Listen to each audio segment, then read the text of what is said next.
Securing support for the Biden administration's goal of lowering the number of migrants seeking to enter the U.S.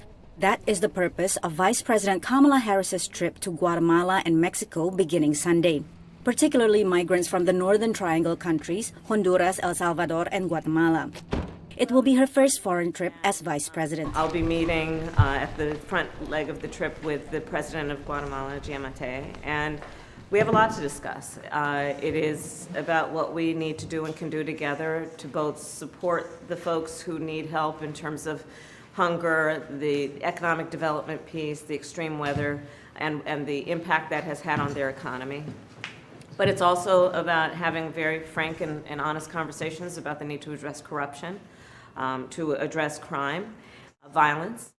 In March, President Joe Biden asked Harris to lead the administration's diplomatic efforts to address what they call the root causes of migration, including poverty and violence.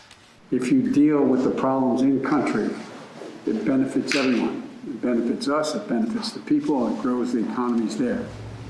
The administration wants to reduce factors that are prompting people to leave their countries, so-called push factors. Harris is expected to address bolstering economic growth and humanitarian relief, strengthening civil society, and improving good governance through anti-corruption efforts. Analysts say the multi-pronged approach is the first major effort in decades by a U.S. administration to tackle problems that impact Central America. Migration is one of them. The rule of law and governance is the second one. And a sluggish economic growth model is the third one. You also have climate change, which is becoming a much more persistent problem.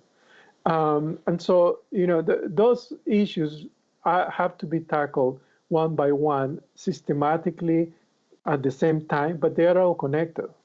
On June 1st, the Biden administration ended the Trump administration's Remain in Mexico policy that forced tens of thousands of asylum seekers from Central America to stay south of the U.S. border until their claims were processed. The administration is under pressure to rescind the Trump-era Title 42 that allows border agents to immediately expel migrants because they potentially pose COVID-19 health risks. The fact that the Biden administration continues to send people back into those same conditions is absolutely shameful, and the vice president can't meaningfully be engaging in those issues in the region unless she's also talking seriously with the other parts of the administration who are responsible for immigration policy and sending people back into those very same conditions. Harris will also bring welcome news to the region. On Thursday, the administration announced plans to share the first 25 million out of the 80 million surplus vaccine doses it has committed to share with the world. Some of those doses, shared via COVAX, the United Nations mechanism to ensure vaccine access for low- and middle-income countries, will be given to Western Hemisphere neighbors. Patsy Widahuswara, VOA News.